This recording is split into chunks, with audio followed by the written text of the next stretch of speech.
This is a video about annotating. So maybe in the past, a teacher has told you that you should annotate or take notes on whatever text you are required to read. In high school, sometimes your teacher will even check your notes or check your annotations. That doesn't typically happen in college classes. I'm certainly not going to check your annotations, but I highly recommend you annotate. I do notice that students who annotate tend to have better discussion posts, tend to have better essays, and they have a much easier time generating ideas, coming up with quotations, coming up with support when they go to write those essays. So while it might seem time consuming in the moment, it ultimately saves you time. So I highly encourage you to annotate.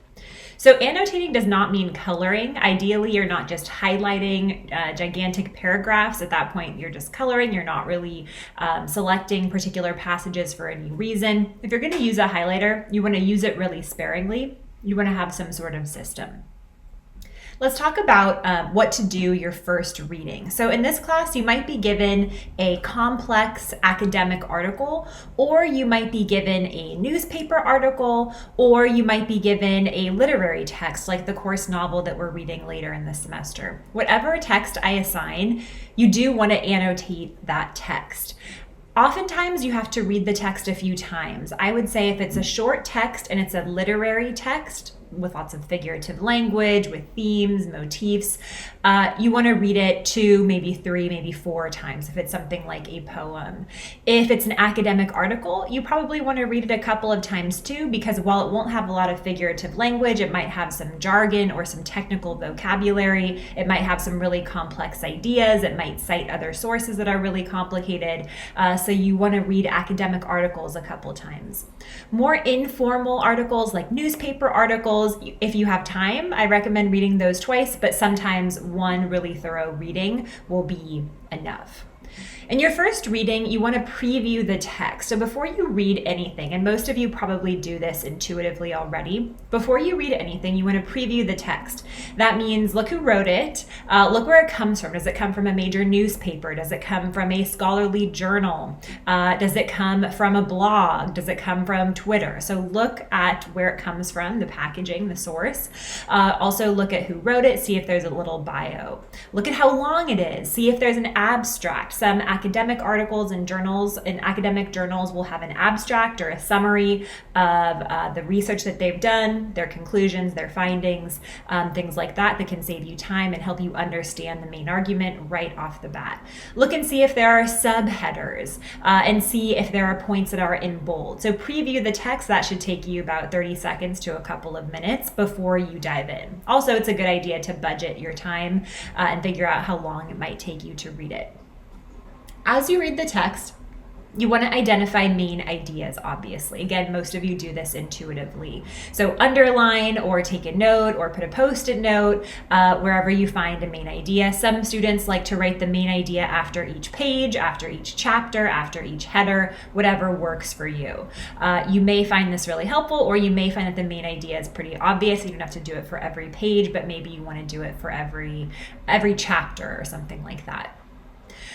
Use your own symbols. We all have our different ways of annotating. Just make sure you know what your symbols mean. If you use abbreviations but you have no idea what that means, that's not going to be very helpful. So your annotations might look messy. If that works for you, fine, but have a system and be consistent throughout the entire essay or the entire novel that you're annotating. When you come across a word that you don't know, try to figure out what they mean using context clues, how it's being used in the sentence before you look in the dictionary.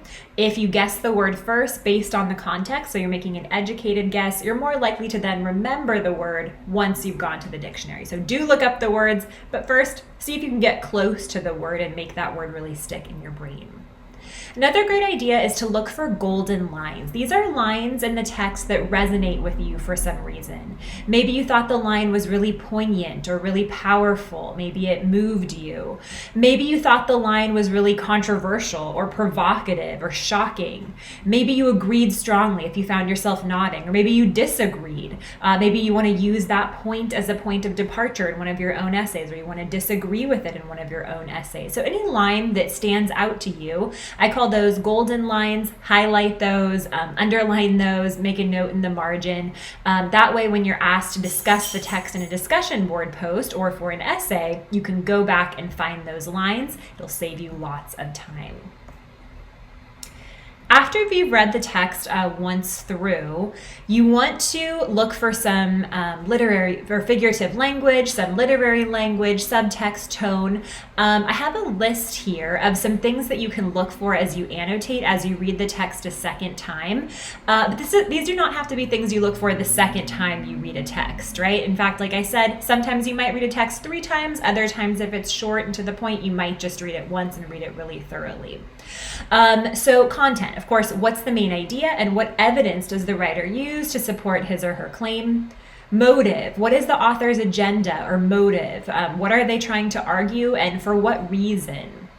Audience, who is the intended audience? Is it an academic audience of professionals in that field? Can you tell because it's using a lot of technical terminology? Or is the audience just everyone? Young people, is the audience American millennials or Gen Z? And what makes you think that? What makes you think that this is the particular audience?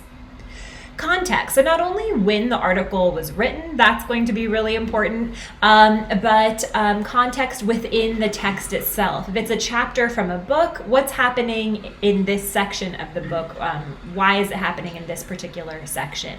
Also historical context, when it was written or when something takes place. And what is the writer responding to? Remember, we're writing in a conversation. We're not just writing in a vacuum. Hopefully, we're having a conversation with other writers and with other thinkers.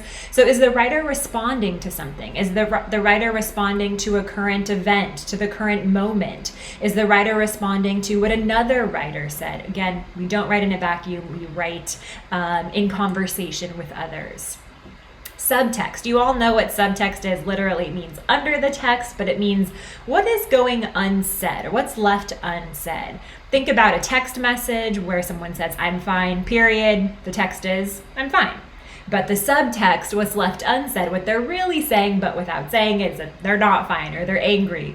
So subtext is what's underneath the surface. And that can be really rich with meaning. Tone. Does the writer seem apologetic, sarcastic, serious, distant, detached? How would you characterize the tone and why? What words lead you to characterize the tone as bitter, for example? Word choice. Does the writer use really simplistic words, or do you find that you're having to use your dictionary a lot when you read the text?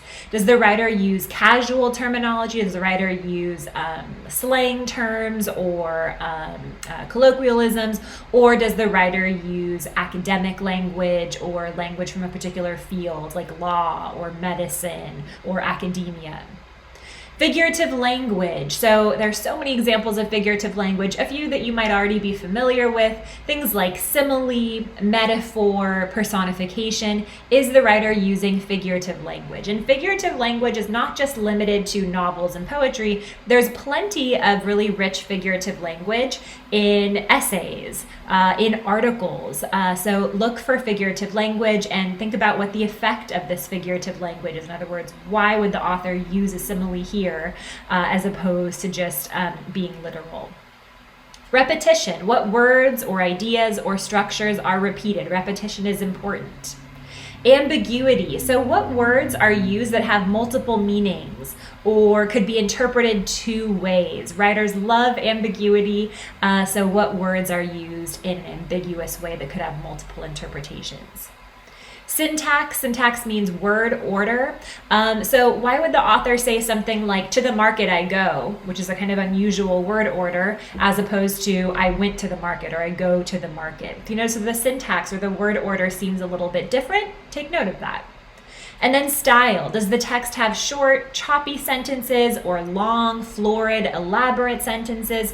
We all have writers that we love and writers that we can't stand. A lot of readers have a particular style that they love reading, which is what makes reading fun, but also frustrating when you're reading an author whose style you don't care for. So how would you characterize the style? Those are just a couple ideas of things that you can look for as you're annotating. Do you need to take notes on every single thing in this list? Absolutely not. Sometimes one of these ideas doesn't apply. right? Maybe there is no ambiguity because the text is very straightforward, although for this class, there's often ambiguity in the text. So these are just ideas to get you started. If you're looking at a blank text, whether it's on your screen, whether you have a digital version and you're annotating using an app like I Annotate, or you're using your iPad, or you've bought a textbook on Red Shelf and you're using the Red Shelf annotation tool, or like me, if you're using a physical version of the book and you have a pen in your hand and a highlighter that you're using sparingly, these are some ideas for you. If you're thinking, what can I possibly say about this text? You can go back and pull out things that you see on this list.